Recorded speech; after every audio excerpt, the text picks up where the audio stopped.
वाहिगुरु साहिब जी।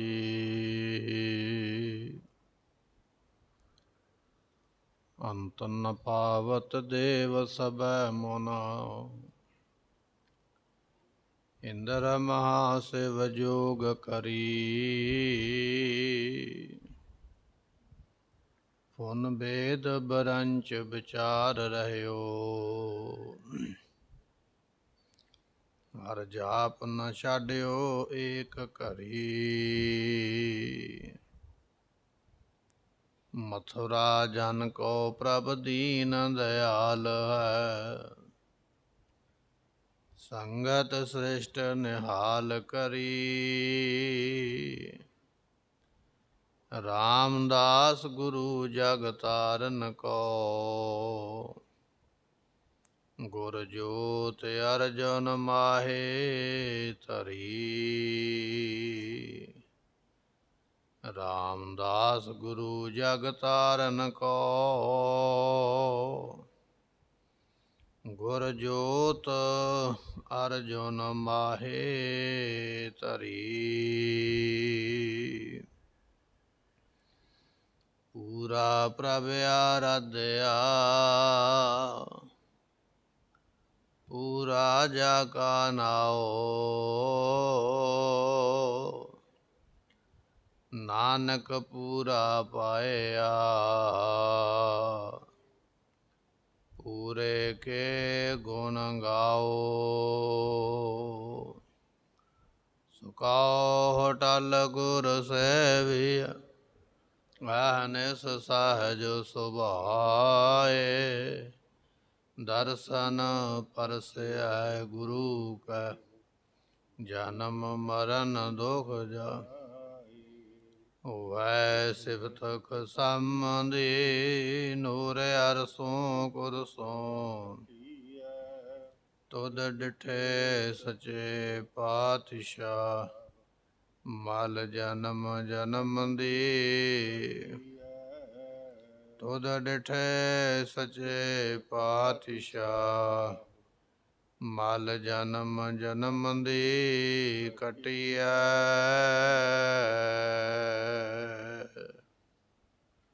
सतनाम श्री वाहिगुरु साहिब जीओ। राग सूही छंत महला पंजवा।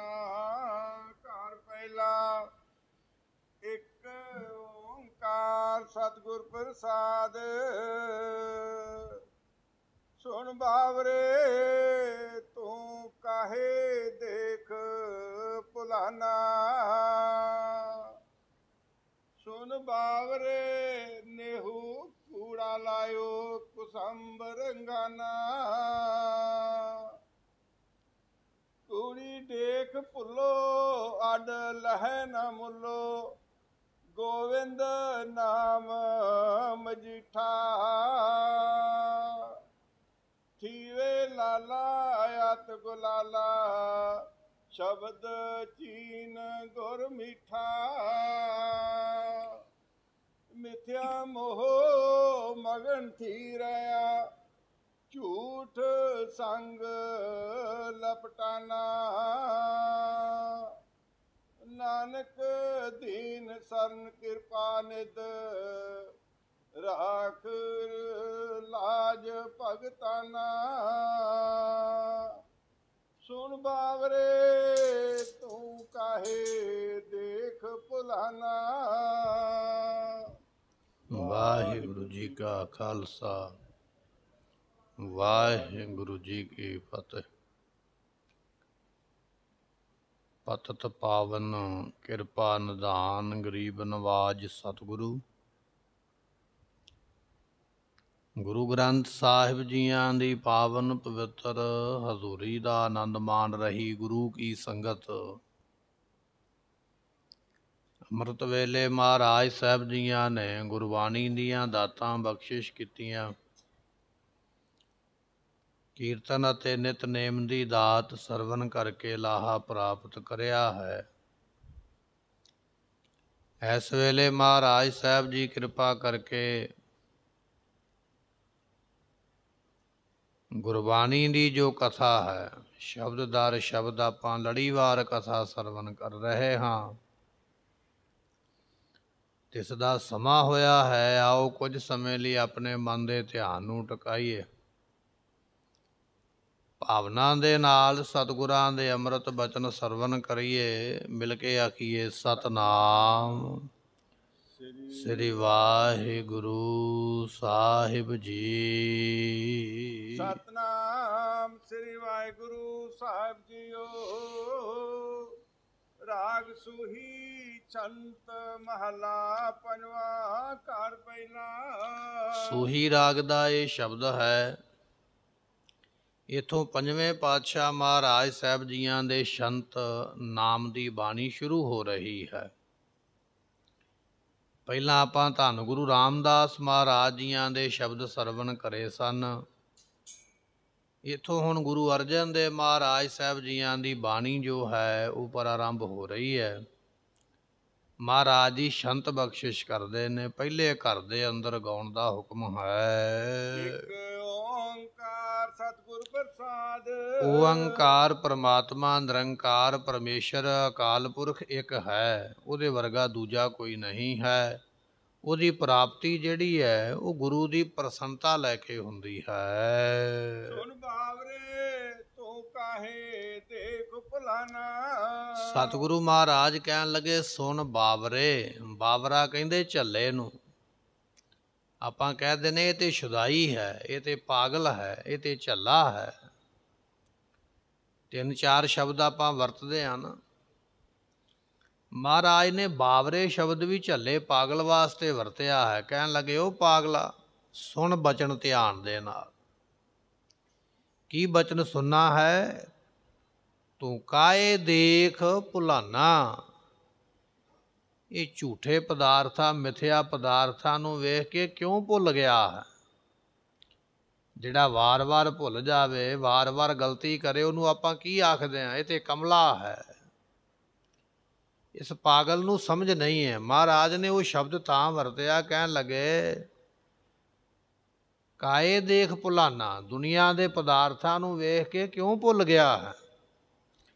ਜੇ ਭੁੱਲ ਗਿਆ ਹੈ, ਇਹ ਗਲਤੀ ਤੂੰ ਪਹਿਲੀ ਵਾਰ ਨਹੀਂ ਕੀਤੀ ਹੈ, ਵਾਰ-ਵਾਰ ਕੀਤੀ ਹੈ। ਜਦੋਂ ਮੱਛੀ ਦੇ ਰੂਪ ਦੇ ਵਿੱਚ ਜਨਮ ਮਿਲਿਆ ਨਾ, ਉਦੋਂ ਕੁੰਡੀ ਨੂੰ ਮਾਸ ਲੱਗਾ ਵੇਖ ਕੇ ਮਾਸ ਦਾ ਲਾਲਚ ਕਰਕੇ ਕੁੰਡੀ ਮੂੰਹ ਵਿੱਚ ਪਾ ਲਈ ਤੇ ਮੱਛੀ ਤੜਫਦੀ ਹੋਈ ਕੁੰਡੀ ਦੇ ਨਾਲ ਬਾਹਰ ਆ ਗਈ। ਉਦੋਂ ਵੀ ਤੇ ਗਲਤੀ ਕੀਤੀ ਹੈ ਨਾ। ਜਦੋਂ ਕਿਤੇ ਕਮਲ ਦਾ ਫੁੱਲ ਖਿੜਿਆ ਹੈ, ਭੌਰੇ ਨੇ ਆਖਿਆ ਸੁਗੰਧੀ ਆਉਂਦੀ ਹੈ। ਸੁਗੰਧੀ ਦੇ ਲਾਲਚ ਵਿੱਚ ਆ ਕੇ ਬੈਠਾ ਭੌਰਾ ਕਮਲ ਦੇ ਫੁੱਲ ਵਿੱਚ ਮਾਰਿਆ ਗਿਆ। ਮਹਾਰਾਜ ਕਹਿਣ ਲੱਗੇ ਸਾਰੀਆਂ ਗਲਤੀਆਂ ਤੂੰ ਕੀਤੀਆਂ ਪਿਛਲੇ ਜਨਮਾਂ ਦੇ ਵਿੱਚ। ਕਦੀ ਮੱਛੀ ਬਣ ਕੇ ਮਾਸ ਖਾਣ ਦੀ ਲਾਲਸਾ ਹੈ ਤਾਂ ਫਸ ਗਿਆ, ਮੌਤ ਨੂੰ ਪ੍ਰਾਪਤ ਹੋਇਆ।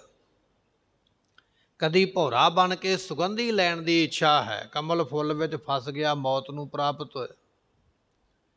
ਸਤਿਗੁਰੂ ਕਹਿਣ ਲੱਗੇ ਉਹ ਗਲਤੀ ਫਿਰ ਦੁਬਾਰਾ ਕਰਦਾ ਪਿਆ, ਮਨੁੱਖਾ ਜਨਮ ਦੇ ਵਿੱਚ ਆ ਗਿਆ ਹੈ।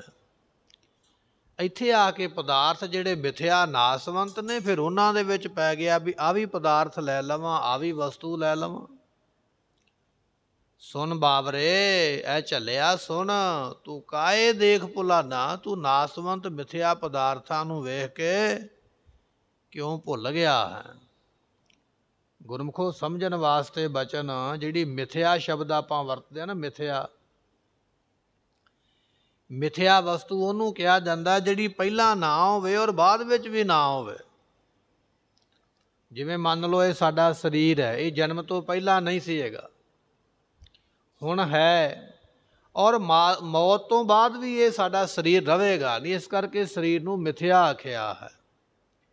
ਜਿਹੜੇ ਪਦਾਰਥ ਅੱਜ ਸਾਡੇ ਕੋਲ ਨੇ, ਵਸਤੂਆਂ ਘਰ ਦੀਆਂ, ਉਹ ਸਾਡੇ ਕੋਲ ਪਹਿਲਾਂ ਨਹੀਂ ਸਨ ਤੇ ਸਾਡੇ ਤੋਂ ਬਾਅਦ ਵਿੱਚ ਵੀ ਉਹ ਨਹੀਂ ਰਹਿਣਗੀਆਂ, ਤਾਂ ਉਹਨਾਂ ਪਦਾਰਥਾਂ ਨੂੰ ਮਿਥਿਆ ਆਖਿਆ। ਮਿਥਿਆ ਪਦਾਰਥ ਉਹ ਹੈ ਜਿਹੜਾ ਪਹਿਲਾਂ ਵੀ ਨਾ ਹੋਵੇ ਔਰ ਬਾਅਦ ਵਿੱਚ ਵੀ ਜਿਹਨੇ ਨਹੀਂ ਰਹਿਣਾ ਹੈ। ਸਤਿਗੁਰੂ ਕਹਿਣ ਲੱਗੇ ਇਹ ਮਿਥਿਆ ਪਦਾਰਥਾਂ ਦੇ ਭਰਮ ਦੇ ਵਿੱਚ ਭੁੱਲ ਗਿਆ ਹੈ। ਸੁਣ ਬਾਵਰੇ ਇਹੋ ਕੂੜਾ ਲਾਇਓ ਕੁਸੰਬ ਰੰਗਾਨਾ। ਸਤਿਗੁਰੂ ਕਹਿਣ ਲੱਗੇ ਬਾਬਰੇ ਝੱਲਿਆ ਸੁਣ, ਇਹ ਪਾਗਲਾ ਸੁਣ ਸਾਡਾ ਬਚਨ ਧਿਆਨ ਦੇ ਨਾਲ, ਜੇ ਭਲਾ ਕਰਨਾ ਚਾਹੁੰਦਾ ਹੈ।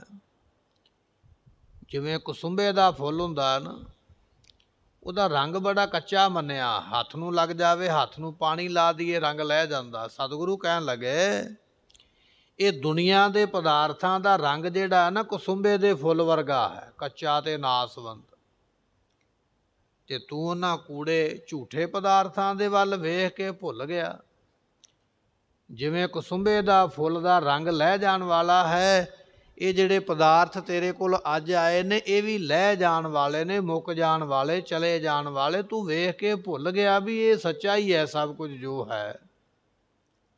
ਸੁਣ ਬਾਬਰੇ ਝੱਲਿਆ ਸੁਣ, ਕੁਸੁੰਬ ਰੰਗਾਨਾ, ਕੁਸੁੰਬੇ ਦੇ ਫੁੱਲ ਵਾਂਗ ਉਹਦਾ ਰੰਗ ਜਿਵੇਂ ਲੈ ਜਾਣ ਵਾਲਾ ਹੈ, ਇਸੇ ਤਰ੍ਹਾਂ ਇਹ ਝੂਠੇ ਪਦਾਰਥਾਂ ਨੇ ਸਦਾ ਰਹਿਣਾ ਨਹੀਂ ਹੈ। ਕੂੜੀ ਦੇਖ ਭੁੱਲੋ ਅੱਡ ਲਹੈ ਨਾ ਮੁੱਲੋ। ਮਹਾਰਾਜ ਕਹਿਣ ਲੱਗੇ ਦੁਨੀਆ ਤੇ ਆ ਕੇ ਕੁੜੀਆਂ ਤੇ ਮੁੰਡੇ ਵੇਖ ਕੇ ਭੁੱਲ ਗਿਆ। ਮੇਰੀਆਂ ਇੰਨੀਆਂ ਧੀਆਂ ਨੇ, ਮੇਰੇ ਇੰਨੇ ਪੁੱਤਰ ਨੇ, ਗਿਣਤੀ ਕਰਦਾ ਹੈ, ਦੂਜਿਆਂ ਨੂੰ ਦੱਸਦਾ ਹੈ ਇੰਨੇ ਪੁੱਤਰ ਤੇ ਇੰਨੀਆਂ ਧੀਆਂ ਨੇ। ਸਤਿਗੁਰੂ ਕਹਿਣ ਲੱਗੇ ਵਾਸਤਵ ਦੇ ਵਿੱਚ ਇਹਨਾਂ ਦਾ ਅੱਧੀ ਕੌਡੀ ਮੁੱਲ ਪੈਣਾ ਨਹੀਂ ਹੈ। ਤੂੰ ਕਹਿ ਤੇ ਦਿੱਤਾ ਵੀ ਮੇਰੀਆਂ 5 ਧੀਆਂ ਤੇ 5 ਪੁੱਤਰ, ਤੇ 2 ਜਾਣੇ ਅਸੀਂ ਆਪ ਆ, ਮੀਆਂ ਬੀਬੀ 12 ਘਰ ਦੇ ਜੀ ਹਾਂ। ਰੱਬ ਨਾ ਕਰੇ ਤੇਰੇ ਤੇ ਬਿਪਤਾ ਪੈ ਜਾਵੇ, ਇਹਨਾਂ ਬਾਕੀ 11 ਦੇ ਵਿੱਚੋਂ ਕਿਸੇ ਨੇ ਤੇਰਾ ਅੱਧੀ ਕੌਡੀ ਮੁੱਲ ਸਾਰਨਾ ਨਹੀਂ ਹੈ। ਤੈਨੂੰ ਕੋਈ ਬਿਮਾਰੀ ਲੱਗ ਗਈ ਨਾ ਇਹੋ ਜਿਹੀ ਛੂਤ ਦੀ ਜਿਹੜੀ ਹਵਾ ਤੋਂ ਅੱਗੇ ਲੱਗੇ, ਬਾਕੀ 11 ਮੈਂਬਰਾਂ ਨੇ ਆਖਣਾ ਇਹਦਾ ਮੰਜਾ ਕੱਢ ਕੇ ਬਾਹਰ ਕਰੋ ਘਰ ਤੋਂ, ਇਹ ਦੂਜਿਆਂ ਨੂੰ ਵੀ ਨਾਲ ਲੈ ਬਹਿਗਾ। ਇਹ ਹੈ ਦੁਨੀਆ ਦੀ ਪ੍ਰੀਤੀ, ਇਹ ਹੈ ਦੁਨੀਆ ਦਾ ਪਿਆਰ। ਸਤਿਗੁਰੂ ਕਹਿਣ ਲੱਗੇ ਦੁਨੀਆ ਦੇ ਵਿੱਚ ਕੁੜੀਆਂ ਦੇ ਮੁੰਡੇ ਵੇਖ ਕੇ ਭੁੱਲਦਾ ਪਿਆ ਕਿ ਮੇਰੇ ਇੰਨੇ ਟੱਬਰ ਦੇ ਜੀਆ ਜੰਤ ਨੇ, ਪਰ ਵਾਸਤਵ ਦੇ ਵਿੱਚ ਗੁਰਮੁਖਾ ਇਹਨਾਂ ਦਾ ਮੁੱਲ ਅੱਧੀ ਕੌਡੀ ਵੀ ਨਹੀਂ ਵਟਿਆ ਜਾਣਾ, ਕਿਉਂਕਿ ਇਹ ਕਿਸੇ ਕੰਮ ਆਉਣ ਵਾਲੇ ਨੇ। ਸਤਿਗੁਰੂ ਜੀਆਂ ਦਾ ਬਚਨ ਹੈ ਨਾ, ਸੰਸਾਰ ਜਗਤ ਮੈਂ ਝੂਠੀ ਦੇਖੀ ਪ੍ਰੀਤ, ਆਪਣੇ ਹੀ ਸੁਖ ਸਿਉ ਸਭ ਲਾਗੇ ਕਿਆ ਧਾਰਾ ਕਿਆ ਮੀਤ। ਮੇਰੋ ਮੇਰੋ ਸਭੈ ਕਹਿਤ ਹੈ, ਹਿਤ ਸੋ ਬਾਧਿਓ ਚੀਤ, ਅੰਤਕਾਲ ਸੰਗੀ ਨਹਿ ਕੋ ਇਹ ਅਚਰਜ ਹੈ ਰੀਤ। ਇਹ ਮਹਾਰਾਜ ਗੁਰੂ ਤੇਗ ਬਹਾਦਰ ਪਾਤਸ਼ਾਹ ਦੇ ਬਚਨ ਨੇ। ਸਾਰੀ ਉਮਰ ਕਰਦਾ ਮੇਰੀ ਮੇਰੀ ਹੈ, ਪਰ ਅੰਤ ਵੇਲੇ ਕੋਈ ਸੰਗੀ ਨਹੀਂ ਹੈ। ਇਹ ਹੈਰਾਨ ਕਰਨ ਵਾਲੀ ਖੇਡ ਹੈ ਪਰਮਾਤਮਾ ਦੀ। ਬਾਦਸ਼ਾਹ ਸ਼ਾਹਜਹਾਨ ਨੇ 4 ਪੁੱਤਰ ਨੇ ਤੇ ਧੀਆਂ ਵੀ ਨੇ। ਹਿੰਦੁਸਤਾਨ ਦਾ ਰਾਜ ਕੋਲ ਹੈ, ਸਾਮਰਾਜ ਬੜਾ ਵੱਡਾ ਹੈ, ਪਰ ਗੁਰਮੁਖੋ ਪੁੱਤਰ ਆਪਸ ਵਿੱਚ ਹੀ ਲੜੇ, ਇੱਕ ਦੂਜੇ ਨੂੰ ਮਾਰਿਆ। ਇੱਥੋਂ ਤੱਕ ਨੌਬਤ ਆ ਗਈ ਕਿ ਬਾਦਸ਼ਾਹ ਸ਼ਾਹਜਹਾਨ ਨੂੰ ਉਹਦੇ ਪੁੱਤਰਾਂ ਨੇ ਕੈਦ ਕਰ ਲਿਆ, ਕੈਦ ਵਿੱਚ ਸੁੱਟਿਆ, ਲੋਹੇ ਦੇ ਪਿੰਜਰੇ ਵਿੱਚ ਪਾ ਦਿੱਤਾ, ਤੇ ਵਿਚਾਰਾ ਤੜਫ ਤੜਫ ਕੇ ਹਿੰਦੁਸਤਾਨ ਦਾ ਬਾਦਸ਼ਾਹ ਭੁੱਖਾ ਤੇ ਪਿਆਸਾ ਤੜਫਦਾ ਹੋਇਆ ਮਰਿਆ। ਮਹਾਰਾਜ ਕਹਿਣ ਲੱਗੇ ਕੂੜੀ ਦੇਖ ਭੁੱਲੋ, ਕੁੜੀਆਂ ਮੁੰਡੇ ਦੇਖ ਕੇ ਮੇਰੇ ਇੰਨੇ ਜੀਆ ਜੰਤ ਨੇ, ਇੰਨੇ ਪਰਿਵਾਰ ਦੇ ਮੈਂਬਰ ਨੇ, ਦੇਖ ਕੇ ਭੁੱਲ ਗਿਆ। ਅੱਡ ਨਾ ਮੁੱਲੋ, ਅੱਧੀ ਕੌਡੀ ਵੀ ਇਹਦਾ ਮੁੱਲ ਨਹੀਂ ਮਿਲਣਾ ਹੈ ਤੈਨੂੰ। ਇਹ ਕੋਈ ਬਹੁਤ ਵੱਡਾ ਤੂੰ ਮਾਰਕਾ ਨਹੀਂ ਮਾਰਿਆ ਹੈ ਕਿ ਬੜੀ ਵੱਡੀ ਤੂੰ ਪ੍ਰਾਪਤੀ ਕਰੀ ਬੈਠਾ ਹੈ। ਜਦੋਂ ਕਿਤੇ ਔਖੀ ਦਾ ਸਮਾਂ ਬਣਿਆ, ਇਹਨਾਂ 'ਚੋਂ ਕਿਸੇ ਨੇ ਅੱਧੀ ਕੌਡੀ ਦਾ ਵੀ ਮੁੱਲ ਤੇਰਾ ਮੋੜਨਾ ਨਹੀਂ ਹੈ।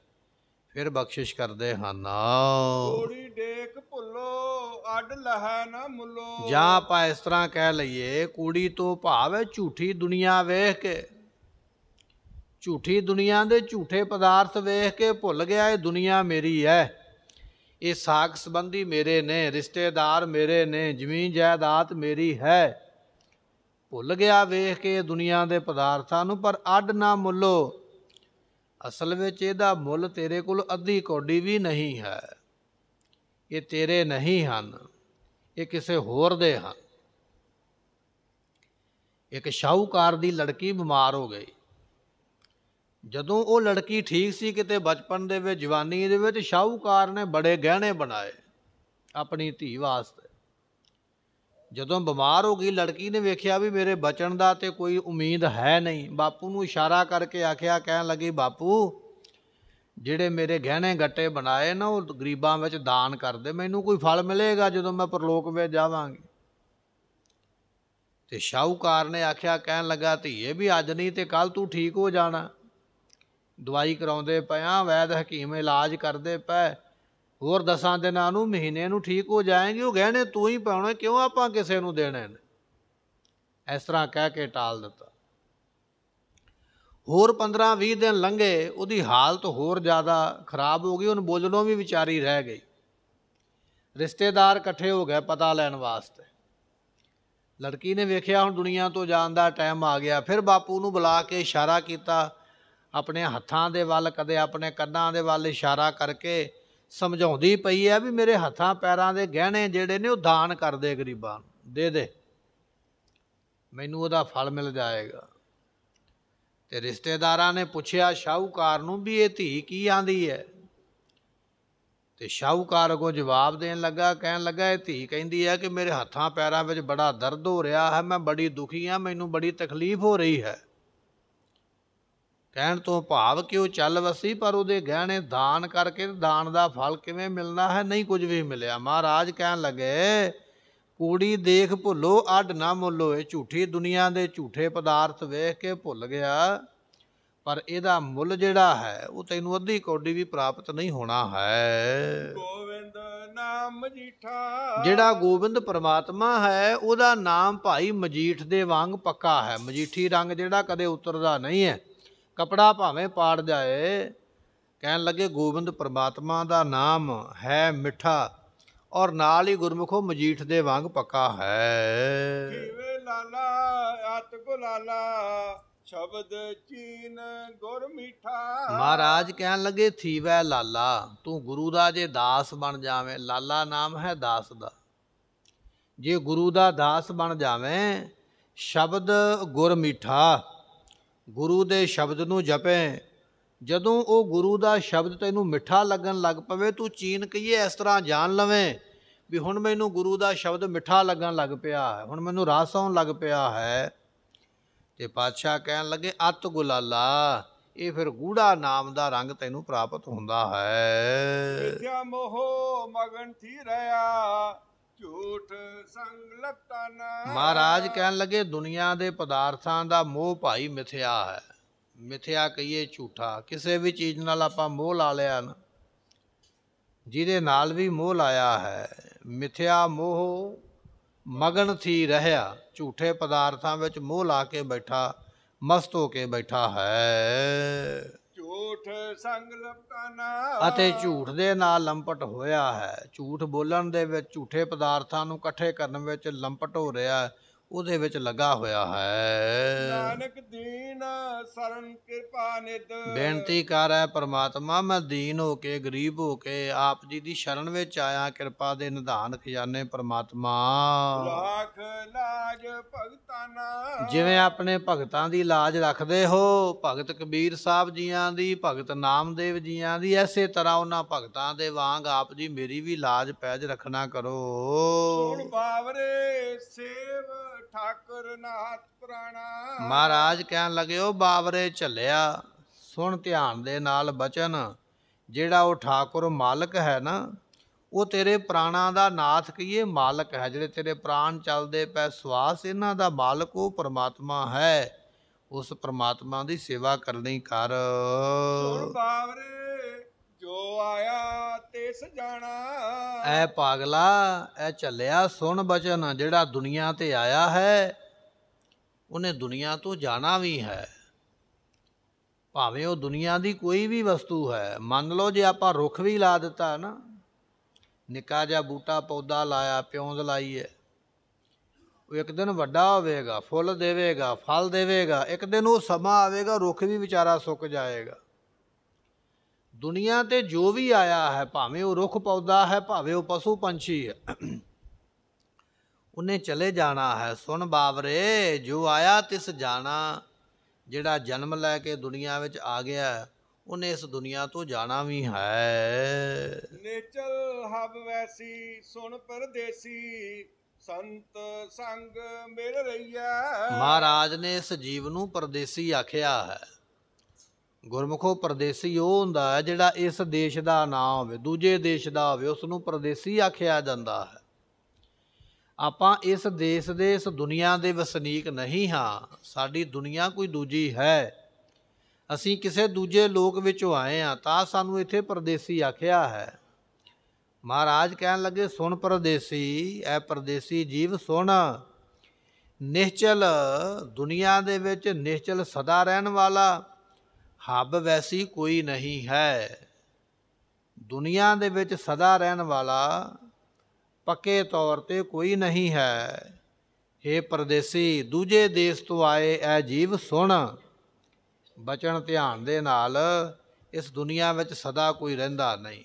ਇਹ ਸਾਰੀ ਦੁਨੀਆ ਚਲਾਏਮਾਨ ਹੈ। ਸੰਤ ਸੰਗ ਮਿਲ ਰਹੀਐ। ਇਸ ਕਰਕੇ ਸੰਤ ਜਿਹੜੇ ਸਾਧੂ ਨੇ, ਨਾਮ ਜਪਣ ਵਾਲੇ ਗੁਰਮੁਖ ਨੇ, ਉਹਨਾਂ ਦੀ ਸੰਗਤ ਵਿੱਚ ਮਿਲ ਕੇ ਰਹਿਣਾ ਕਰ। ਹਰ ਪਾਈਏ ਭਾਗੀ ਸੁਣ ਬੈਰਾਗੀ। ਐ ਬੈਰਾਗੀ ਜੀਵ ਸੁਣ, ਪ੍ਰਮਾਤਮਾ ਭਾਗਾਂ ਨਾਲ ਪਾਇਆ ਜਾਂਦਾ ਹੈ। ਭਾਗਾਂ ਤੋਂ ਬਿਨਾਂ, ਕਰਮਾਂ ਤੋਂ ਬਿਨਾਂ ਉਹਦੀ ਪ੍ਰਾਪਤੀ ਨਹੀਂ ਹੈ। ਸੁਣ ਭਾਗੀ, ਇਹ ਵੱਡਿਆਂ ਭਾਗਾਂ ਵਾਲਿਆ ਸੁਣ।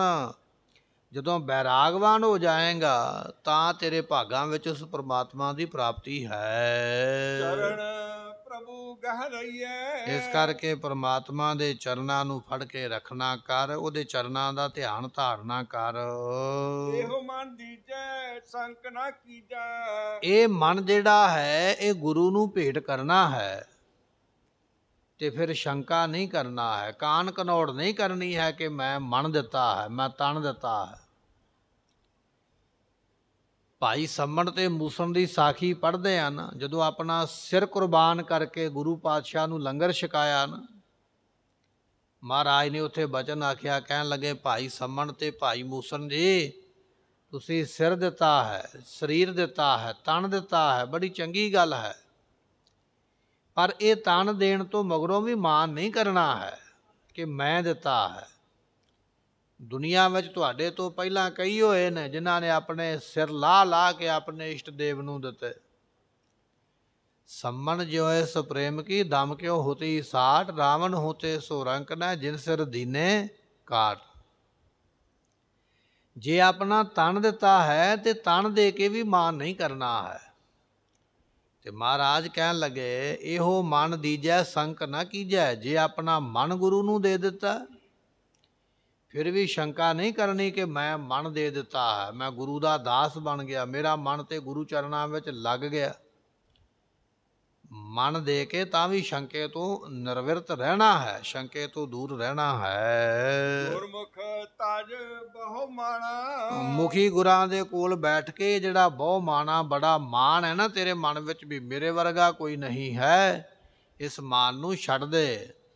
ਇਸ ਦੁਨੀਆ ਦੇ ਵਿੱਚ ਇੱਕ ਤੋਂ ਇੱਕ ਚੜ੍ਹੰਦੀ ਆ। ਇਹ ਦੁਨੀਆ ਐਸੀ ਹੈ, ਤੇਰੇ ਨਾਲੋਂ ਵੱਧ ਗੁਣਵਾਨ ਇਸ ਦੁਨੀਆ ਤੇ ਆਏ, ਤੇਰੇ ਨਾਲੋਂ ਵੱਧ ਸਿਆਣੇ ਇਸ ਦੁਨੀਆ ਤੇ ਆਏ, ਤੇਰੇ ਨਾਲੋਂ ਵੱਧ ਇਸ ਦੁਨੀਆ ਤੇ ਧਨਵਾਨ ਆਏ, ਤੇਰੇ ਤੋਂ ਵੱਧ ਇਸ ਦੁਨੀਆ ਵਿੱਚ ਪੜ੍ਹੇ ਲਿਖੇ ਆਏ। ਇਹ ਮਾਨ ਨਾ ਕਰਿਆ ਕਰ ਵੀ ਮੇਰੇ ਵਰਗਾ ਹੈ ਕੋਈ ਨਹੀਂ। ਪਰਮਾਤਮਾ ਨੇ ਇੱਕ ਤੋਂ ਇੱਕ ਅੱਗੇ ਤੋਂ ਅੱਗੇ ਬਣਾਇਆ ਹੈ। ਇਸ ਮਾਨ ਨੂੰ ਛੱਡ ਦੇਣਾ ਕਰ। ਨਾਨਕ ਦੀਨ ਭਗਤ ਭਵ ਤਾਰਨ ਤੇਰੇ। ਐ ਸੰਸਾਰ ਨੂੰ ਤਾਰਨ ਵਾਲੇ ਪਰਮਾਤਮਾ, ਨਾਨਕ ਦੀਨ ਭਗਤ ਭਵ ਤਾਰਨ। ਸੰਸਾਰ ਨੂੰ ਤਾਰਨ ਵਾਲੇ, ਭਗਤਾਂ ਦੀ ਰੱਖਿਆ ਕਰਨ ਵਾਲੇ ਐ ਪਰਮਾਤਮਾ, ਬੇਨਤੀ ਸੁਣਨਾ ਕਰੋ। ਤੇਰੇ ਕਿਆ ਗੁਣ ਆਖ ਵਖਾਣਾ। ਮੈਂ ਤੇਰੇ ਕਿਹੜੇ ਕਿਹੜੇ ਗੁਣ ਕਹਿ ਕੇ ਕਥਨ ਕਰਾਂ। ਮੈਂ ਗੁਣਾਂ ਦਾ ਤੇ ਅੰਤ ਨਹੀਂ ਨਾ ਪਾ ਸਕਦਾ, ਗੁਣ ਕਹਿ ਨਹੀਂ ਸਕਦਾ ਹਾਂ, ਕਿਹੜੇ ਤੇਰੇ ਗੁਣਾਂ ਨੂੰ ਕਹਿ ਕੇ ਮੈਂ ਗਾਉਣਾ ਕਰਾਂ। ਸੁਣ ਬਾਵਰੇ ਕਿਆ ਕੀਚੈ ਕੂੜਾ ਮਾਨੋ। ਮਹਾਰਾਜ ਕਹਿਣ ਲੱਗੇ, ਐ ਚੱਲਿਆ ਸ਼ੁਦਾਈਆ ਸੁਣ ਬਚਨ ਧਿਆਨ ਦੇ ਨਾਲ, ਕਿਆ ਕੀਚੈ ਕੂੜਾ ਮਾਨੋ। ਇਹ ਝੂਠੇ ਪਦਾਰਥਾਂ ਦਾ ਮਾਣ ਕਿਉਂ ਕਰਦਾ ਹੈ? ਕਿਸ ਗੱਲ ਦਾ ਮਾਣ ਹੈ ਕਿ ਮੇਰੇ ਕੋਲ ਇੰਨਾ ਧਨ ਪਦਾਰਥ ਹੈ, ਇੰਨੀਆਂ ਵਸਤੂਆਂ ਹਨ। ਜਿਹੜਾ ਬੰਦਾ ਇਸ ਗੱਲ ਦਾ ਮਾਣ ਕਰਦਾ ਨਾ ਕਿ ਮੈਂ ਬੜਾ ਅਮੀਰ ਹਾਂ, ਧਨਵਾਨ ਹਾਂ, ਮਹਾਰਾਜ ਕਹਿਣ ਲੱਗੇ ਉਹ ਬਾਵਰਾ ਹੈ, ਉਹ ਝੱਲਾ ਹੈ, ਉਹ ਪਾਗਲ ਹੈ, ਉਹ ਸ਼ੁਦਾਈ ਹੈ, ਜਾਂ ਕਹਿ ਲਈਏ ਉਹ ਮੂਰਖ ਹੈ। ਸੁਣ ਬਾਵਰੇ ਮੂਰਖਾ ਸੁਣ, ਕਿਆ ਕੀਚਿਆ ਕੂੜਾ ਮਾਨੋ। ਝੂਠੇ ਪਦਾਰਥਾਂ ਦਾ ਮਾਣ ਕਾਹਦਾ ਹੈ, ਕਿਉਂ ਮਾਣ ਕਰਦਾ ਹੈ। ਸੁਣ ਬਾਵਰੇ ਹਬ ਵੈਸੀ ਗਰਭ ਗੁਮਾਨੋ। ਮਹਾਰਾਜ ਕਹਿਣ ਲੱਗੇ ਬਾਵਰੇ ਝੱਲਿਆ, ਸੁਣ ਬਚਨ ਧਿਆਨ ਦੇ ਨਾਲ। ਸੁਣ ਬਾਵਰੇ, ਬਾਵਰੇ ਝੱਲੇ ਸੁਣ ਬਚਨ। ਹਬ ਵੈਸੀ ਗਰਭ, ਇਹ ਜਿਹੜਾ ਸਾਰਾ ਤੇਰਾ ਹੰਕਾਰ ਹੈ, ਇਹ ਹੱਬ ਵੈਸੀ ਇਹ ਚਲੇ ਜਾਣ ਵਾਲਾ ਹੈ। ਜਿਹੜਾ ਹੰਕਾਰ ਕਰੀ ਬੈਠਾ ਨਾ, ਇਹ ਹੰਕਾਰ ਵੀ ਚਲੇ ਜਾਣ ਵਾਲਾ। ਜਿਨ੍ਹਾਂ ਪਦਾਰਥਾਂ ਦਾ ਹੰਕਾਰ ਕੀਤਾ ਉਹ ਵੀ ਚਲੇ ਜਾਣ ਵਾਲੇ ਹਨ। ਫਿਰ ਬਖਸ਼ਿਸ਼ ਕਰਦੇ ਹਨ। ਬਾਵਰੇ ਹਬ ਵੈਸੀ ਗਰਭ ਗੁਮਾਨੋ। ਮਹਾਰਾਜ ਕਹਿਣ ਲੱਗੇ ਬਾਵਰੇ ਝੱਲਿਆ ਸੁਣ, ਇਹ ਜਿਹੜਾ ਪਦਾਰਥਾਂ ਦਾ ਜਾਂ ਕਹਿ ਲਈਏ ਧਨ ਦਾ ਤੇਰੇ ਮਨ ਵਿੱਚ ਗਰਭ ਹੈ ਨਾ, ਹੰਕਾਰ, ਇਹ ਨਾ ਕਰਿਆ ਕਰ। ਹੱਬ ਵੈਸੀ, ਇਹ ਸਾਰਾ ਧਨ ਚਲੇ ਜਾਣ ਵਾਲਾ ਹੈ। ਦੂਜਾ ਮਹਾਰਾਜ ਨੇ ਸ਼ਬਦ ਵਰਤਿਆ ਗੁਮਾਨ। ਗੁਮਾਨ ਹੁੰਦਾ ਆਪਣੀ ਵਿਦਿਆ ਦਾ। ਮੈਂ ਇੰਨਾ ਪੜ੍ਹਿਆ ਹੋਇਆ ਹਾਂ, ਮੇਰੇ ਕੋਲ ਇੰਨੀਆਂ ਡਿਗਰੀਆਂ ਨੇ, ਮੇਰੇ ਕੋਲ ਇੰਨੀ ਵਿਦਿਆ ਹੈ। ਮਹਾਰਾਜ ਕਹਿਣ ਲੱਗੇ ਆਪਣੀ ਵਿਦਿਆ ਦਾ ਵੀ ਗੁਮਾਨ ਨਾ ਕਰਿਆ ਕਰ। ਇਹ ਵਿਦਿਆ ਵੀ ਚਲੇ ਜਾਣ ਵਾਲੀ ਹੈ। ਬੜੇ ਬੜੇ ਪੜ੍ਹੇ ਲਿਖੇ ਲੋਕਾਂ ਨੇ ਸ਼ੁਦਾਈ ਹੋਏ, ਕਮਲੇ ਹੋਏ ਵੇਖੇ। ਵਿਦਿਆ ਦਾ ਕਿਸ ਗੱਲ ਦਾ ਮਾਣ ਕਰਨਾ, ਵਿਦਿਆ ਵੀ ਚਲੇ ਜਾਣ ਵਾਲੀ ਹੈ। ਵਿਦਿਆ ਦਾ ਮਨ ਵਿੱਚ ਮਾਣ ਹੋਣਾ, ਇਸ ਨੂੰ ਗੁਮਾਨ ਕਿਹਾ ਹੈ। ਦੂਜਾ ਬਚਨ ਮਹਾਰਾਜ ਨੇ ਗੁਮਾਨ ਦਾ ਇੱਕ ਅਰਥ ਹੋਰ ਵੀ ਬਖਸ਼ਿਸ਼ ਕੀਤਾ ਹੈ, ਜਾਤੀ ਦਾ ਗੁਮਾਨ ਹੋ ਜਾਂਦਾ। ਮੇਰੀ ਫਲਾਣੀ ਜਾਤ ਹੈ, ਮੇਰੀ ਜਾਤ ਤੇ ਗੁਰੂਆਂ ਵਾਲੀ ਹੈ, ਮੇਰੀ ਜਾਤ ਤੇ ਫਲਾਣੇ ਭਗਤ ਵਾਲੀ ਹੈ, ਮੇਰੀ ਜਾਤ ਤੇ ਫਲਾਣੇ ਸਾਧੂ ਵਾਲੀ ਹੈ। ਇਹ ਮਾਣ ਆ ਜਾਂਦਾ ਮਨ ਦੇ ਵਿੱਚ। ਮਹਾਰਾਜ ਕਹਿਣ ਲੱਗੇ ਛੱਡ ਦੇ ਇਹ ਵੀ ਗੁਮਾਨ। ਤੂੰ ਜੇ ਜਾਤ ਵਿੱਚ ਹੋਇਆ ਤੇ ਤਾਂ ਕੀ ਹੋਇਆ, ਇਹ ਤੇ ਕਰਮੀ ਆਪੋ ਆਪਣੀ ਕੇ ਨੇੜੇ, ਜਿਸ ਤਰ੍ਹਾਂ ਦੇ ਕਰਮ ਉਹ ਜਿਹਾ ਫਲ। ਅਸੀਂ ਤੇ ਇਹ ਗੱਲ ਕਹਿ ਦਿੰਦੇ ਹਾਂ ਕਿ ਮੇਰੀ ਜਾਤ ਫਲਾਣੇ ਦੇ ਨਾਲ ਹੈ, ਗੁਰੂ ਦੇ ਨਾਲ ਜਾਂ ਭਗਤ ਦੇ ਨਾਲ ਹੈ। ਧੰਨ ਗੁਰੂ ਅੰਗਦ ਸਾਹਿਬ ਮਹਾਰਾਜ ਦੇ ਪੁੱਤਰ ਨੇ ਬਾਬਾ ਦਾਤੂ ਜੀ। ਸਾਰੀ ਰਾਤ ਨਹੀਂ ਸੌਂਦੇ, ਸਾਰੀ ਰਾਤ ਲੱਤ ਵਿੱਚ ਹਾਏ ਹਾਏ ਪੀੜ ਹੁੰਦੀ ਰਹਿੰਦੀ ਹੈ, ਕਰਲਾਉਂਦੇ ਰਹਿੰਦੇ। ਜਦੋਂ ਪੁੱਛਿਆ ਵੀ ਕਿਉਂ ਕਰਲਾਉਂਦੇ, ਦੁਖੀ ਕਿਉਂ ਆ, ਕਹਿਣ ਲੱਗੇ ਜਿਸ ਤਰ੍ਹਾਂ ਦਾ ਕਰਮ ਕੀਤਾ ਉਸ ਤਰ੍ਹਾਂ ਦਾ ਫਲ ਭੋਗਦਾ ਪਿਆ। ਉਹ ਗੁਰੂ ਸਾਹਿਬ ਦਾ ਪੁੱਤਰ ਹੈ, ਪੁੱਤਰ ਹੋਣ ਦੇ ਬਾਵਜੂਦ ਵੀ ਆਪਣੇ ਕਰਮ ਦਾ ਫਲ ਭੋਗਦਾ ਪਿਆ। ਲੱਤ ਵਿੱਚ ਦਰਦ ਹੁੰਦੀ ਹੈ, ਪੀੜ ਹੁੰਦੀ ਹੈ। ਪੰਜਵੀਂ ਥਾਂ ਤੇ ਗੁਰੂ ਅਰਜਨ ਦੇਵ ਮਹਾਰਾਜ ਤਖਤ ਤੇ ਬੈਠੇ, ਮਹਾਰਾਜ ਦੇ ਚਰਨਾਂ ਤੇ ਮੱਥਾ ਟੇਕ ਕੇ ਫਿਰ ਦੁੱਖ ਤੋਂ ਮੁਕਤ ਹੋਇਆ। ਅਸੀਂ ਇਹ ਗੱਲ ਕਹਿ ਦਿੰਦੇ ਹਾਂ ਮੇਰੀ ਤੇ ਜਾਤ ਗੁਰੂ ਨਾਲ ਰਲਦੀ ਹੈ, ਮੇਰੀ ਤੇ ਜਾਤ ਭਗਤਾਂ ਨਾਲ ਰਲਦੀ ਹੈ। ਤੇਰੀ ਤੇ ਜਾਤ ਰਲਦੀ ਹੈ ਕਿ ਤੂੰ ਮਾਫ ਹੋ ਜਾਏਗਾ ਜਾਤ ਰਲਾ ਕੇ? ਨਹੀਂ, ਮਾਫ ਨਹੀਂ ਹੋਵੇਗਾ। ਤੈਨੂੰ ਤੇਰੇ ਕਰਮ ਦਾ ਫਲ ਮਿਲਣਾ ਹੈ। ਬਾਬਾ ਦਾਤੂ ਜੀ ਪੁੱਤਰ ਨੇ, ਕਰਮ ਦਾ ਫਲ ਤੇ ਉਹਨਾਂ ਨੂੰ ਮਿਲਿਆ ਹੈ। ਲੱਤ ਪੀੜ ਹੈ ਤੇ ਪੀੜ ਦੀ ਪੀੜਾ ਸਹਿੰਦੇ ਪਏ, ਦੱਸਦੇ ਪਏ ਮੇਰਾ ਕਰਮ ਮੇਰੇ ਅੱਗੇ ਆਇਆ ਹੈ। ਜਿਹੜਾ ਸਕਾ ਪੁੱਤਰ ਹੈ, ਮਾਫੀ ਤੇ ਉਹਨੂੰ ਨਹੀਂ ਹੈ, ਤੇਰੀ ਤੇ ਕੇਵਲ ਜਾਤ ਰਲੀ ਹੈ, ਤੈਨੂੰ ਕਿਸ ਗੱਲ ਦੀ ਮਾਫੀ ਹੈ? ਮਹਾਰਾਜ ਕਹਿਣ ਲੱਗੇ ਸੁਣ ਬਾਵਰੇ ਝੱਲਿਆ ਸੁਣ, ਹੱਬ ਵੈਸੀ ਗਰਭ ਗੁਮਾਨੋ। ਜਿਹੜਾ ਜਾਤ ਦਾ ਹੰਕਾਰ ਕਰਨਾ, ਮਾਣ ਕਰਨਾ ਨਾ ਕਰਿਆ ਕਰ। ਜਾਤ ਦੇ ਮਾਣ ਨੇ ਤੈਨੂੰ ਮੁਕਤ ਨਹੀਂ ਕਰਨਾ ਹੈ। ਨੰਗਾ ਦੋਜਕ ਚਾਲਿਆ ਤਾਂ ਦਿਸੈ ਖਰਾ, ਡਰਾਵਨਾ ਕਰ ਅਵਗੁਣ। ਮਹਾਰਾਜ ਦੇ ਬਚਨ। ਜਦੋਂ ਦੋਜਕਾਂ ਨੂੰ ਜਾਏਗਾ ਉੱਥੇ ਨੰਗਾ ਕਰਕੇ ਤੈਨੂੰ ਖੜਾ ਕਰਿਆ ਜਾਣਾ ਹੈ। ਉੱਥੇ ਨਾ ਜਾਤ ਜਾਣੀ, ਨਾ ਪਾਤ ਜਾਣੀ, ਕੁਝ ਨਹੀਂ ਜਾਣਾ। ਅਮਲਾਂ ਦੇ ਹੋਣਗੇ ਨਵੇੜੇ, ਕਿਸੇ ਨਹੀਂ ਤੇਰੀ ਜਾਤ ਪੁੱਛਣੀ। ਮਹਾਰਾਜ ਕਹਿਣ ਲੱਗੇ ਸੁਣ ਬਾਵਰੇ ਝੱਲਿਆ ਸੁਣ, ਹੱਬ ਵੈਸੀ ਗਰਭ ਗੁਮਾਨੋ। ਧਨ ਦਾ ਹੰਕਾਰ ਕਰਨਾ, ਜਾਤੀ ਦਾ ਗੁਮਾਨ ਕਰਨਾ ਜਾਂ ਵਿਦਿਆ ਦਾ ਗੁਮਾਨ ਕਰਨਾ, ਹੱਬ ਵੈਸੀ, ਇਹ ਸਭ ਕੁਝ ਚਲੇ ਜਾਣ ਵਾਲਾ ਹੈ, ਇਹ ਰਹਿਣਾ ਨਹੀਂ ਹੈ। ਨਿਹਚਲ ਹਬ ਜਾਣਾ ਮਿਥਿਆ ਮਾਣਾ। ਪਾਤਸ਼ਾਹ ਕਹਿਣ ਲੱਗੇ ਜਿਹੜੇ ਆਪਣੇ ਆਪ ਨੂੰ ਨਿਸ਼ਚਲ ਸਮਝੀ ਬੈਠੇ ਨਾ ਵੀ ਮੈਂ ਤੇ ਪੱਕਾ ਹੀ ਕਿੱਲਾ ਗੱਡਿਆ, ਮੈਂ ਨਹੀਂ ਹਿੱਲਾਂਗਾ, ਮੈਂ ਨਹੀਂ ਜਾਵਾਂਗਾ ਕਿਸੇ ਪਾਸੇ, ਕਿਉਂਕਿ ਮੈਂ ਸਾਰਿਆਂ ਦੇ ਨਾਲ ਮਿੱਤਰਤਾ ਹੀ ਰੱਖਦਾ ਹਾਂ। ਸਮਾਂ ਪੈਣ 'ਤੇ ਮੈਂ ਸਾਰਿਆਂ ਨੂੰ ਵਰਤ ਲੈਂਦਾ ਹਾਂ। ਮਹਾਰਾਜ ਕਹਿਣ ਲੱਗੇ ਨਿਸ਼ਚਲ, ਜਿਹੜਾ ਆਪਣੇ ਆਪ ਨੂੰ ਪੱਕਾ ਸਮਝੀ ਬੈਠਾ ਵੀ ਮੈਂ ਨਹੀਂ ਹਿੱਲਣਾ ਹੈ।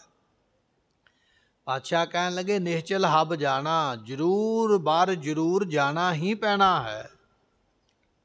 ਤੂੰ ਜਿੰਨੇ ਮਰਜ਼ੀ ਦਰਵਾਜ਼ੇ ਬੰਦ ਕਰ ਲਾ, ਜਿੰਨੀਆਂ ਮਰਜ਼ੀ ਤੂੰ ਫੌਜਾਂ ਕੋਲ ਰੱਖ ਲਾ, ਜਿੰਨੇ ਮਰਜ਼ੀ ਯਤਨ ਕਰ ਲਾ, ਜਾਣਾ ਪਵੇਗਾ। ਕਿਆ ਮਹਿਮਾਨਾ ਮਿਥਿਆ ਮਾਣਾ, ਇਹ ਜਿਹੜਾ ਮਾਣ ਕਰਦਾ ਪਿਆ ਵੀ ਮਿਥਿਆ ਹੈ, ਝੂਠਾ ਹੈ। ਕਿਸ ਗੱਲ ਦਾ ਮਾਣ ਹੈ? ਸੰਤ ਪ੍ਰਭੂ ਹੋਏ ਦਾਸਾ, ਜਿਹੜੇ ਪ੍ਰਭੂ ਦੇ ਦਾਸ ਨੇ ਨਾ ਸੰਤ, ਉਹਨਾਂ ਸੰਤਾਂ ਦਾ ਦਾਸ ਬਣ ਜਾ, ਸੇਵਕ ਬਣ ਜਾ, ਜੇ ਆਪਣਾ ਭਲਾ ਕਰਨਾ ਚਾਹੁੰਦਾ ਹੈ। ਜੀਵਤ ਮਰੀਐ ਭੌਜਲ ਤਰੀਐ, ਜੇ ਥੀਵੇ ਕਰਮ ਲਿਖਿਆ ਸਾ। ਗੁਰਮੁਖੋ, ਜੇ ਕਰਮਾਂ ਵਿੱਚ ਲਿਖਿਆ ਹੋਵੇ ਨਾ, ਸਾਡੇ ਮੱਥੇ ਤੇ ਕੋਈ ਦਾਤ ਲਿਖੀ ਹੋਵੇ, ਕਰਮਾਂ 'ਚ ਲਿਖਿਆ ਹੋਵੇਗਾ ਜੀਵਤ ਮਰੀਐ, ਫਿਰ ਅਸੀਂ ਜੀਵਤ ਭਾਵ ਤੋਂ ਮਰ ਜਾਵਾਂਗੇ, ਫਿਰ ਸੰਸਾਰ ਤੋਂ ਉਤਰਾਂਗੇ। ਜੀਵਤ ਭਾਵ ਤੋਂ ਮਰਨਾ ਕੀ ਹੈ? ਜੀਵਤ ਭਾਵ ਤੋਂ ਮਰਨਾ ਇਹ ਹੁੰਦਾ ਜਿਹੜੀ ਕਿਸੇ ਤਰ੍ਹਾਂ ਦੀ ਕੋਈ ਖਵਾਇਸ਼ ਨਾ ਰੱਖਣੀ, ਕੋਈ ਇੱਛਾ ਨਾ ਰੱਖਣੀ ਕਿ ਮੈਨੂੰ ਇਹ ਮਿਲੇ ਜਾਂ ਮਿਲ ਗਿਆ। ਦੁਨੀਆ ਦੀਆਂ ਆਸਾਂ ਤੋਂ ਪਰੇ ਹੋ ਜਾਣਾ। ਜੇ ਮਿਲ ਗਿਆ ਤੇ ਵਾਹ ਭਲਾ, ਨਹੀਂ ਮਿਲਿਆ ਤਾਂ ਵੀ ਭਲਾ। ਇਹਨੂੰ ਕਹਿੰਦੇ ਜੀਵਤ ਭਾਵ ਤੋਂ ਮਰਨਾ। ਕਿਸੇ ਤਰ੍ਹਾਂ ਦੀ ਕੋਈ ਖਾਸ਼ ਨਾ ਰਹਿ ਜਾਣੀ, ਕੋਈ ਇੱਛਾ ਰਹਿਣੀ ਨਾ। ਜੇ ਦੁੱਖ ਆ ਗਿਆ ਤੇ ਵਾਹ ਭਲਾ, ਕੋਈ ਨਹੀਂ, ਦੁੱਖ ਆ ਗਿਆ ਫਿਰ ਕੀ ਹੈ, ਕਰਮਾਂ ਦਾ ਹੈ। ਜੇ ਸੁੱਖ ਆ ਗਿਆ ਤਾਂ ਵੀ ਵਾਹ ਭਲਾ। ਇਹ ਨਹੀਂ ਦੁੱਖ ਆ ਗਿਆ ਤੇ ਦੂਜੇ ਨੂੰ ਮਾੜੇ ਬਚਨ ਬੋਲ ਕਬੋਲ ਬੋਲਣੇ। ਸੁੱਖ ਆ ਗਿਆ ਤੇ ਆਪਣੀ ਵਡਿਆਈ ਨਹੀਂ। ਮਹਾਰਾਜ ਕਹਿਣ ਲੱਗੇ ਜੀਵਤ ਭਾਵ ਤੋਂ ਮਰਨਾ, ਜਿਵੇਂ ਇੱਕ ਮੁਰਦਾ ਪਿਆ ਹੋਇਆ ਹੈ। ਮੁਰਦੇ ਨੇ ਕਦੇ ਬੋਲ ਕੇ ਇਹ ਨਹੀਂ ਆਖਿਆ ਕਿ ਮੈਨੂੰ ਭੁੱਖ ਲੱਗੀ ਹੈ, ਮੈਨੂੰ ਪਿਆਸ ਲੱਗੀ ਹੈ। ਮੁਰਦਾ ਇਹ ਨਹੀਂ ਕਹਿੰਦਾ ਕਿ ਮੈਨੂੰ ਗਰਮੀ ਲੱਗਦੀ ਜਾਂ ਠੰਡ ਲੱਗਦੀ ਪਈ ਹੈ। ਮੁਰਦਾ ਇਹ ਨਹੀਂ ਕਹਿੰਦਾ ਮੈਨੂੰ ਮਹਿੰਗਾ ਕੱਪੜਾ ਜਾਂ ਸਸਤਾ ਪਾ ਦਿਓ। ਮੁਰਦਾ ਇਹ ਨਹੀਂ ਕਹਿੰਦਾ ਕਿ ਮੈਨੂੰ ਲੱਕੜਾਂ ਦੀ ਅੱਗ ਵਿੱਚ ਸਾੜੋ ਜਾਂ ਮੈਨੂੰ ਕਬਰ ਪੱਟ ਕੇ ਵਿੱਚ ਦਫਨਾ ਦਿਓ। ਮੁਰਦਾ ਕੁਝ ਨਹੀਂ ਕਹਿੰਦਾ। ਇਹਨੂੰ ਕਹਿੰਦੇ ਜੀਵਤ ਭਾਵ ਤੋਂ ਮਰਨਾ। ਨਾ ਠੰਡ ਦੀ ਗਮੀ, ਨਾ ਇਸੇ ਤਰ੍ਹਾਂ ਗਰਮੀ ਦਾ ਦੁੱਖ, ਨਾ ਭੁੱਖ ਦਾ ਦੁੱਖ, ਨਾ ਪਾਣੀ ਦਾ ਦੁੱਖ, ਕਿਸੇ ਤਰ੍ਹਾਂ ਦੀ ਕੋਈ ਖਵਾਇਸ਼ ਨਾ ਰਵੇ। ਇਸ ਤਰ੍ਹਾਂ ਜੀਵਤ ਭਾਵ ਤੋਂ ਮਰੇਗਾ ਨਾ ਜਿਸ ਦਿਨ ਵੀ ਮੈਨੂੰ ਕੁਝ ਨਹੀਂ ਚਾਹੀਦਾ, ਪਰਮਾਤਮਾ ਜੇ ਦੇਵੇਗਾ ਠੀਕ ਹੈ, ਨਹੀਂ ਦੇਵੇਗਾ ਤਾਂ ਵੀ ਠੀਕ ਹੈ। ਭਵਜਲ ਤਰੀਐ, ਉਸ ਦਿਨ ਦੁਨੀਆ ਤੋਂ ਤਰੇਗਾ, ਉਹਨਾਂ ਚਿਰ ਤਰਿਆ ਨਹੀਂ ਜਾਣਾ ਹੈ। ਕਰਮ ਲਿਖਿਆ ਸਾ, ਗੁਰ ਸੇਵੀ ਜੈ ਅੰਮ੍ਰਿਤ ਪੀਜੇ, ਜਿਸ ਲਾਵੇ ਸਹਿਜ ਧਿਆਨੋ। ਸਤਿਗੁਰੂ ਪਾਤਸ਼ਾਹ ਬਖਸ਼ਿਸ਼ ਕਰਦੇ, ਕਹਿਣ ਲੱਗੇ ਜਿਹੜੇ ਗੁਰੂ ਦੀ ਸੇਵਾ ਕਰਦੇ ਉਹੀ ਅੰਮ੍ਰਿਤ ਨਾਮ ਨੂੰ ਪੀਂਦੇ ਹਨ, ਜਿਨ੍ਹਾਂ ਦਾ ਸਹਿਜ ਉਸ ਵਿੱਚ ਧਿਆਨ ਲੱਗ ਜਾਂਦਾ ਹੈ। ਨਾਨਕ ਸਰਣ ਪਿਆ ਹਰ ਦੁਆਰੇ, ਹਉ ਬਲ ਬਲ ਸਦ ਕੁਰਬਾਨੋ। ਉਸ ਪ੍ਰਮਾਤਮਾ ਤੋਂ ਸਦਾ ਕੁਰਬਾਨ ਜਾਈਏ, ਸਦਕੇ ਜਾਈਏ, ਬਲਿਹਾਰ ਜਾਣਾ ਕਰੀਏ, ਜਿਸ ਦੀ ਕਿਰਪਾ ਦੇ ਨਾਲ ਸੰਸਾਰ ਵਿੱਚੋਂ ਤਰੀਦਾ ਹੈ। ਨਾਨਕ ਸਰਨ ਪਿਆ ਹਰ ਦੁਆਰੈ। ਸਤਿਗੁਰੂ ਮੈਂ ਤੁਹਾਡੇ ਦਰ, ਜਿਹੜੀ ਸਤ ਸੰਗਤ ਹੈ ਨਾ, ਸੰਗਤ ਦੇ ਆ ਕੇ ਚਰਨਾਂ ਵਿੱਚ ਪੈ ਗਿਆ ਹਾਂ, ਸੰਗਤ ਵਿੱਚ ਆ ਕੇ ਬੈਠ ਗਿਆ ਹਾਂ। ਮੈਂ ਬਲਿਹਾਰ ਜਾਂਦਾ ਹਾਂ, ਮੈਨੂੰ ਸੰਸਾਰ ਤੋਂ ਉਤਾਰ ਲੈਣਾ ਕਰੋ। ਸੁਣ ਬਾਵਰੇ ਮਤ ਜਾਣੈ ਪ੍ਰਭ ਮੈਂ ਪਾਇਆ। ਮਹਾਰਾਜ ਕਹਿਣ ਲੱਗੇ ਉਹ ਝੱਲੇ ਪੁਰਸ਼ਾ ਸੁਣ, ਇਹ ਮਤਾ ਜਾਣ ਲਾ ਕਿ ਮੈਂ ਰੱਬ ਪਾ ਲਿਆ ਹੈ। ਕਈ ਵਾਰੀ ਆਪਾਂ ਇਹ ਗੱਲ ਕਹਿ ਦਿੰਦੇ ਮੈਂ ਤੇ ਰੱਬ ਦੇ ਬੜਾ ਨੇੜੇ ਹਾਂ, ਮੈਂ ਤੇ ਬੜਾ ਸੱਚਾ ਸੁੱਚਾ ਹਾਂ, ਮੈਂ ਤੇ ਕਿਸੇ ਤਰ੍ਹਾਂ ਦਾ ਕੋਈ ਮਾੜਾ ਕੰਮ ਕਰਿਆ ਨਹੀਂ ਹੈ ਜਾਂ ਕਰਦਾ ਨਹੀਂ ਹੈ ਜਾਂ ਕਰਾਂਗਾ ਨਹੀਂ। ਅੱਜ ਤੂੰ 4 ਦਿਨ ਵਾਸਤੇ ਦੁਨੀਆ ਨੂੰ ਸੱਚਾ ਸੁੱਚਾ ਬਣ ਕੇ ਵਿਖਾਇਆ ਹੈ। ਪਹਿਲਾਂ ਤੂੰ ਕੀ ਸੀ ਇਹ ਕਦੇ ਵਿਚਾਰਿਆ ਹੈ? ਕੱਲ ਨੂੰ ਤੂੰ ਕੀ ਹੋਵੇਂਗਾ ਇਹ ਤੈਨੂੰ ਪਤਾ ਨਹੀਂ ਹੈ, ਪਰ ਜੋ ਕੱਲ ਤੂੰ ਸੀ ਉਹ ਤੈਨੂੰ ਪਤਾ ਹੈ। ਮਹਾਰਾਜ ਕਹਿਣ ਲੱਗੇ ਇਹ ਮਤਾ ਦਾਵਾ ਕਰਿਆ ਕਰ ਵੀ ਮੈਂ ਬੜਾ ਚੰਗਾ ਹਾਂ ਤੇ ਮੈਂ ਰੱਬ ਨੂੰ ਪਾ ਹੀ ਲੈਣਾ ਹੈ, ਜਾਂ ਮੈਂ ਰੱਬ ਨੂੰ ਪਾ ਲਿਆ ਹੈ। ਬਾਵਰੇ ਮਤ ਜਾਣੇ ਪ੍ਰਭ ਮੈਂ ਪਾਇਆ। ਇਹ ਮਤਾ ਜਾਣ ਵੀ ਤੂੰ ਰੱਬ ਨੂੰ ਪਾ ਲਿਆ ਹੈ ਜਾਂ ਪਾ ਲਵੇਂਗਾ, ਐਸੀ ਗੱਲ ਤੇਰੇ ਵੱਸ ਦੀ ਨਹੀਂ ਹੈ। ਬਾਵਰੇ ਥਿਓ ਰਹਿਣ ਜਿਨੀ ਪ੍ਰਭ ਚਾਇਆ। ਮਹਾਰਾਜ ਕਹਿਣ ਲੱਗੇ, ਝੱਲੇ ਪੁਰਸ਼ਾ ਬਚਨ ਸੁਣ, ਥਿਓ ਰੇਣ। ਰੇਣ ਨਾਮ ਹੈ ਚਰਨਾਂ ਦੀ ਧੂੜੀ ਦਾ। ਜਿਨ੍ਹਾਂ ਨੇ ਪ੍ਰਮਾਤਮਾ ਨੂੰ ਪਾਇਆ ਹੈ ਉਹਨਾਂ ਦੇ ਚਰਨਾਂ ਦੀ ਧੂੜੀ ਬਣ ਜਾ ਜੇ ਕੁਝ ਚਾਹੁੰਦਾ ਹੈ।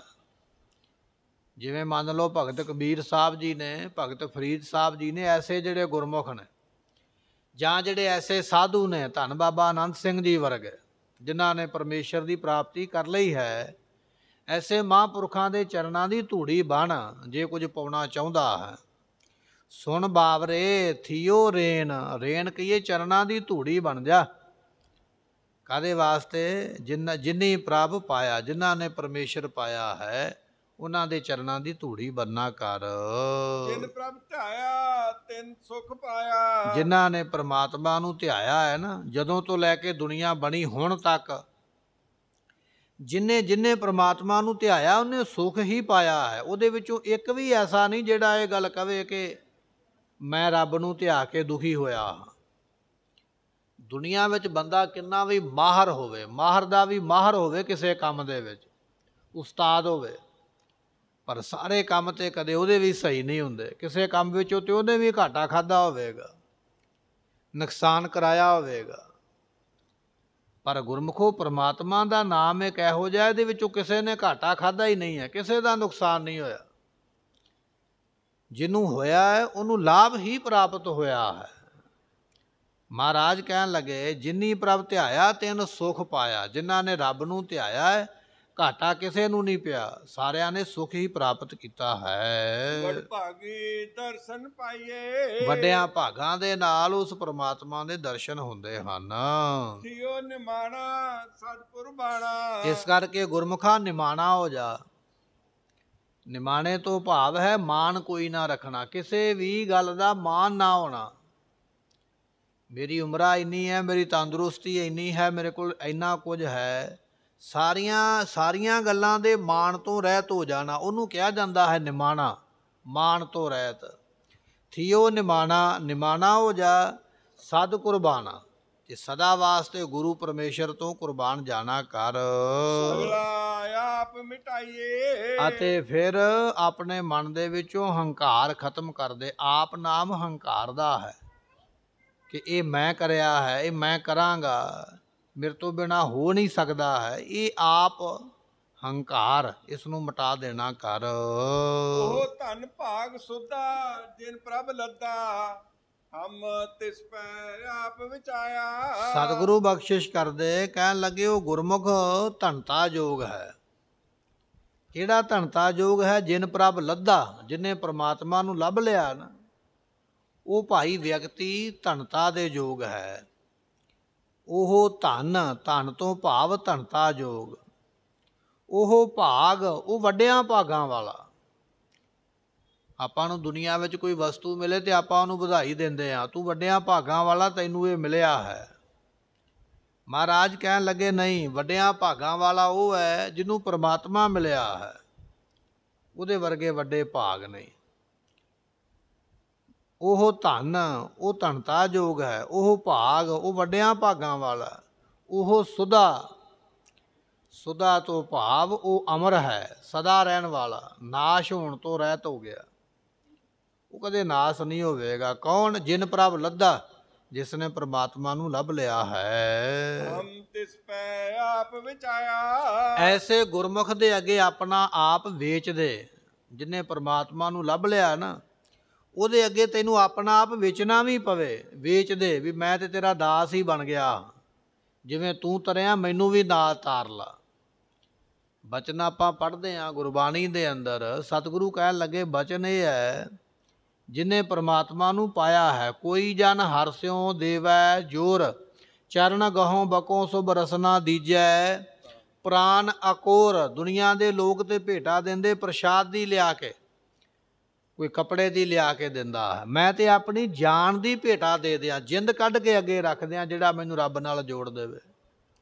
ਸਤਿਗੁਰੂ ਕਹਿਣ ਲੱਗੇ ਬਚਨ ਇਹ ਹੈ, ਤਿਸ ਪੈ ਆਪ ਵਿਚਾਇਆ। ਜਿਹਨੇ ਰੱਬ ਨੂੰ ਲੱਭ ਲਿਆ ਨਾ, ਵੱਡਿਆਂ ਭਾਗਾਂ ਵਾਲੇ ਨੇ, ਉਹਦੇ ਅੱਗੇ ਆਪਣਾ ਆਪ ਵੇਚ ਦੇ, ਕੁਰਬਾਨ ਕਰ ਦੇ, ਤਾਂ ਤੈਨੂੰ ਪ੍ਰਾਪਤੀ ਹੈ। ਨਾਨਕ ਦੀਨ ਸਰਨ ਸੁਖ ਸਾਗਰ। ਉਹ ਜਿਹੜਾ ਪ੍ਰਮਾਤਮਾ ਸੁੱਖਾਂ ਦਾ ਸਾਗਰ ਹੈ ਅਤੇ ਜਿਹੜੇ ਦੀਨ ਹੋ ਕੇ ਉਸ ਦੀ ਸ਼ਰਨ ਵਿੱਚ ਪੈਂਦੇ ਹਨ। ਲਾਜ ਲਾਜ ਰਾਖ ਲਾਜ ਅਪਨਾਇਆ। ਫਿਰ ਬੇਨਤੀ ਕਰ ਸਤਿਗੁਰੂ, ਜਿਵੇਂ ਤੁਸੀਂ ਆਪਣੇ ਭਗਤਾਂ ਦੀ ਇੱਜ਼ਤ ਰੱਖੀ ਹੈ ਨਾ, ਬਿਲਕੁਲ ਉਹਨਾਂ ਦੇ ਚਰਨਾਂ ਪਿੱਛੇ ਮੇਰੀ ਵੀ ਆਪ ਜੀ ਇੱਜ਼ਤ ਰੱਖ ਲਵੋ। ਜਿਵੇਂ ਆਪ ਜੀ ਨੇ ਭਗਤਾਂ ਦੀ ਹਰ ਯੁਗ ਯੁਗ ਭਗਤਿਓ ਪਾਇਆ ਪੈਜ ਰੱਖਦਾ ਆਇਆ, ਜਿਵੇਂ ਭਗਤਾਂ ਦੀ ਆਪ ਜੀ ਪੈਜ ਇੱਜ਼ਤ ਰੱਖਦੇ ਹੋ, ਬਿਲਕੁਲ ਉਸੇ ਤਰ੍ਹਾਂ ਮੇਰੀ ਵੀ ਉਹਨਾਂ ਦੇ ਚਰਨਾਂ ਪਿੱਛੇ ਮਹਾਰਾਜ ਇੱਜ਼ਤ ਰੱਖ ਲਵੋ। ਇਹ ਮੇਰੇ ਤੇ ਕਿਰਪਾ ਕਰੋ। ਧੰਨ ਗੁਰੂ ਅਰਜਨ ਸਾਹਿਬ ਮਹਾਰਾਜ ਜੀਆਂ ਨੇ ਪਾਵਨ ਪਵਿੱਤਰ ਉਪਦੇਸ਼ ਦੀ ਦਾਤ ਬਖਸ਼ਿਸ਼ ਕੀਤੀ ਹੈ। ਵਿਚਾਰ ਕਰਦਿਆਂ ਭੁੱਲ ਚੁੱਕ ਦੀ ਮੁਆਫੀ, ਬਚਨ ਗੁਰੂ ਕਾ ਹਿਰਦੇ ਵਸੇ, ਦਿਓ ਸੱਜਣ ਅਸੀਸੜੀਆਂ, ਜੋ ਹੋਵੇ ਸਾਹਿਬ ਸਿਓ ਮੇਲ। ਉਹ ਤਨ ਭਾਗ ਸੁਧਾ ਜਿਨ ਪ੍ਰਭ ਲੱਦਾ, ਹਮ ਤਿਸ ਪੈ ਆਪ ਵਿਚਾਇਆ। ਨਾਨਕ ਦੀਨ ਸਰਨ ਸੁਖ ਸਾਗਰ, ਰਾਖ ਲਾਜ ਅਪਨਾਇਆ। ਵਾਹਿਗੁਰੂ ਜੀ ਕਾ ਖਾਲਸਾ, ਵਾਹਿਗੁਰੂ ਵਾਹਿਗੁਰੂ ਜੀ ਕੀ ਫਤਿਹ। ਆਪ ਸੰਗਤਾਂ ਦੇ ਚਰਨਾਂ ਵਿੱਚ ਬੇਨਤੀ ਹੈ ਕਿ ਧੰਨ ਗੁਰੂ ਗ੍ਰੰਥ ਸਾਹਿਬ ਮਹਾਰਾਜ ਜੀਆਂ ਦੇ ਪ੍ਰਕਾਸ਼ ਦਿਹਾੜੇ ਆਪਾਂ ਨੂੰ 28 ਤਰੀਕ ਨੂੰ ਪ੍ਰਾਪਤ ਹੋ ਰਹੇ ਹਨ। ਇਸ ਵਿੱਚ 26 ਤਰੀਕ ਨੂੰ ਸ੍ਰੀ ਅਖੰਡ ਪਾਠ ਸਾਹਿਬ ਕੱਲ੍ਹ ਨੂੰ ਆਪਣੇ ਗੁਰਦੁਆਰਾ ਸਾਹਿਬ ਵਿਖੇ ਪ੍ਰਾਰੰਭ ਹੋ ਰਹੇ ਨੇ। ਇਸ ਮੁੱਖ ਹਾਲ ਦੇ ਵਿੱਚ ਆਪ ਸੰਗਤਾਂ ਨੂੰ ਬੇਨਤੀ ਹੈ ਵੱਧ ਤੋਂ ਵੱਧ ਹਾਜ਼ਰੀਆਂ ਭਰ ਕੇ ਲਾਹਾ ਪ੍ਰਾਪਤ ਕਰੋ। 27 ਤਰੀਕ ਨੂੰ ਨਿਸ਼ਾਨ ਸਾਹਿਬ ਦੇ ਚੋਲਾ ਸਾਹਿਬ ਦੀ ਸੇਵਾ ਹੋਵੇਗੀ ਅਤੇ 28 ਤਰੀਕ ਨੂੰ ਸ੍ਰੀ ਅਖੰਡ ਪਾਠ ਸਾਹਿਬ ਜੀਆਂ ਦੇ ਭੋਗ ਤੋਂ ਉਪਰੰਤ ਦੀਵਾਨ ਸਜਣਗੇ। ਆਪ ਸੰਗਤਾਂ ਵਾਸਤੇ ਗੁਰੂ ਕੇ ਲੰਗਰ ਅਟੁੱਟ ਵਰਤਣਗੇ। ਬੇਨਤੀ ਹੈ ਕਿ ਆਪ ਸੰਗਤਾਂ ਨੇ ਵੱਧ ਤੋਂ ਵੱਧ ਹਾਜ਼ਰੀਆਂ ਭਰਨ ਦੀ ਕਿਰਪਾਲਤਾ ਕਰਨੀ। ਪੂਰਾ ਪ੍ਰੋਗਰਾਮ ਦਾ ਵੇਰਵਾ ਜੋ ਹੈ ਉਹ ਇਸ਼ਤਿਹਾਰਾਂ ਦੇ ਉੱਪਰ ਹੈ, ਜੋ ਕਿ ਗੋਲਕ ਦੇ ਕੋਲ ਪਏ ਨੇ, ਆਪ ਸੰਗਤਾਂ ਲੈ ਸਕਦੇ ਹੋ। ਇਸੇ ਤਰ੍ਹਾਂ ਸ਼ਨੀਵਾਰ ਅਤੇ ਐਤਵਾਰ ਨੂੰ ਕਰੋਨਾ ਵਾਇਰਸ ਦੇ ਜਿਹੜੇ ਟੀਕੇ ਹਨ ਉਹ ਵੀ ਲੱਗ ਰਹੇ ਹਨ। ਜਿਨ੍ਹਾਂ ਸੰਗਤਾਂ ਨੇ ਲਵਾਉਣੇ ਹੋਣ ਉਹਨਾਂ ਨੂੰ ਬੇਨਤੀ ਹੈ ਕਿ ਪਹੁੰਚਣ ਦੀ ਕਿਰਪਾਲਤਾ ਕਰਨੀ। ਇਸੇ ਤਰ੍ਹਾਂ ਹੋਰ ਵੀ ਐਤਵਾਰ ਨੂੰ ਜਿਹੜੇ ਕੈਂਪ ਹਨ ਉਹ ਲੱਗ ਰਹੇ ਹਨ। ਆਪ ਸੰਗਤਾਂ ਸੋ ਪਹੁੰਚ ਕੇ ਲਾਹੇ ਪ੍ਰਾਪਤ ਕਰਨ ਦੀ ਕਿਰਪਾਲਤਾ ਕਰਨੀ। ਇਹ ਬੇਨਤੀਆਂ ਪ੍ਰਵਾਨ ਕਰਨੀਆਂ। ਵਾਹਿਗੁਰੂ ਜੀ ਕਾ ਖਾਲਸਾ, ਵਾਹਿਗੁਰੂ ਜੀ ਕੀ ਫਤਿਹ।